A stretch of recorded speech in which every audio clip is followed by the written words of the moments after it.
sit down. I'll make brownies for you or something.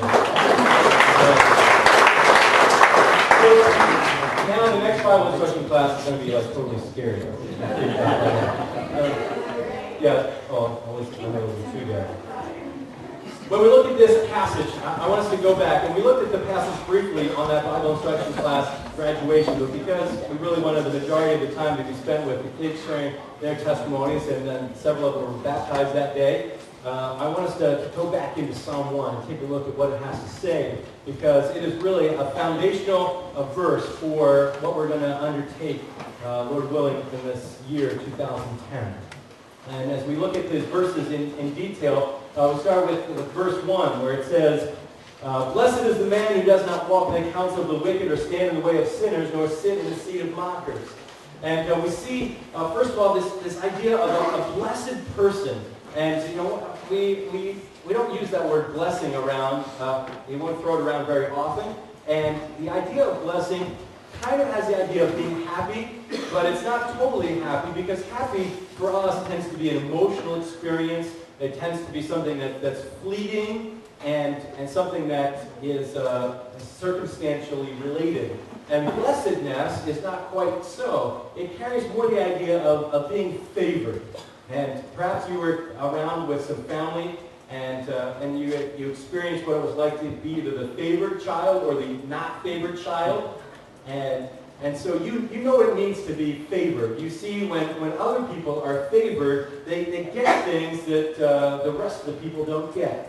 And that's part of what being blessed means, is that being blessed by God, a person is favored by God, there's a distinct advantages in their walk with God, a sense of a blessing and abundance and favor from God. Now, does that lead to happiness? In some senses, yes. But it's deeper than happiness. There's something that I remember at Lloyd Christensen's funeral, that his daughters, in fact, it was Lorraine who said this first.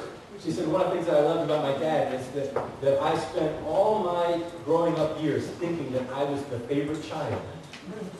And then the other sisters, there were 4 sisters, were like, wait, he told me I was the favorite.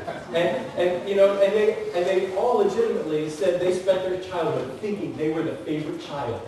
And like just that sense of satisfaction in that. And a confidence and a joy in that. And the Bible describes an opportunity for favor from God through this formula, through this plan of being a person who doesn't do 3 things. First of all, the first thing that he doesn't do is walk in the counsel of the wicked. And there's things that we kind of delight in. And because it contrasts and says his delight is in the law of the Lord, I want us to think about, why is it that we delight in these things? Why do we delight in the counsel of the wicked? Why do we delight in certain kinds of advice from people? We delight in people who reinforce our opinion. We like it when people agree with us. The idea of a yes man, somebody comes alongside you and says, wow, you're so smart, so insightful, you do a great job. We like that reinforcement. That's one of the reasons why when a married couple has problems, they go back and they talk to their mom or they talk to their dad, because they tend to get agreement from their family of origin that supports their way of thinking. We like it when we were talking about something, maybe it's a little bit of a kind of bending the law. You know, that's a nice way of saying illegal, right?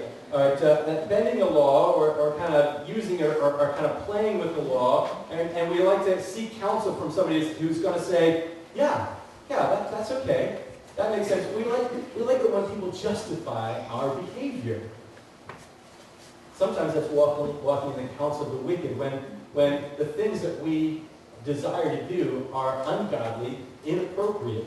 When we allow people to simply reinforce our own flawed opinion, we're walking in the counsel of the wicked. We're doing what they're saying. We're listening to bad advice. Or the second one, standing in the way of sinners.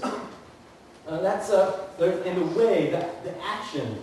That there are people who plant themselves firmly, who stand firm in a particular action that is sinful. And they say, this is a lifestyle that I want to embrace. And, I think AA has done some great things. One of the places where I probably disagree with them is that in a meeting, and there are particular reasons for doing that, and I understand some of the reasons for doing that, but there's certain things that I don't like about it when, say, someone comes in and they stand up and say, "Hi, my name is Stephen, and I'm an alcoholic." I think in some degree when somebody stands up and says, "This is who I am," they're identifying themselves. In a sense, they're standing in their sin. They're standing in, and they're identifying themselves as a sinful person. I think, as a believer, any believer should first and foremost be able to stand up and say, "Hi, my name is Stephen, and I'm a child of the living God. I'm a child of the King of the universe, who struggles with this, that, or the other thing." We need first to have our identity in the Lord and being a child of God, and only secondarily have our identity in these other things. But there are people who want to embrace their whole identity in a particular lifestyle of sin. And they define themselves, "This is who I am." I think that's giving in to a behavior that's ungodly. And God says, "Blessed is the person who doesn't identify themselves with their sin and allow that to dictate who they are. Blessed is the person who doesn't sit in the seat of mockers." What's the seat of mockers? I think it's the people who like to sit and pass judgment on others. You know, the idea of that seat of mockers is the place of judgment where someone would sit and pass judgment on others. You know, maybe, again, I don't know what your Christmas was like, and I hope it was a wonderful one. You know, I had some great time with family. This didn't happen in our household, but sometimes it happens where somebody leaves, and as soon as they leave, the conversation turns to mocking them, to making commentary about something that they said or something that they did while they were there, or particular choices that they have in their life. And I hope you didn't participate in that, but it's really easy, even if that went on around you, you know how easy it is to jump into that. How easy it is to kind of put yourself in the position of judgment on other people and make commentary on their lives, to mock, to sit in the seat of mockers, boy, or to begin to ruminate on destructive attitudes toward other people. Blessed is the person who doesn't allow themselves to sit in the seat of mockers and to allow destructive attitudes to ruminate in their lives. Rather, it says, his delight is in the law of the Lord, and on his law he meditates day and night. He is like a tree planted by streams of water. That's what a blessed person looks like. His delight is in the law of the Lord. The law of the Lord, when this was written, was the Torah, the books of Moses, the first 5 books in the Old Testament.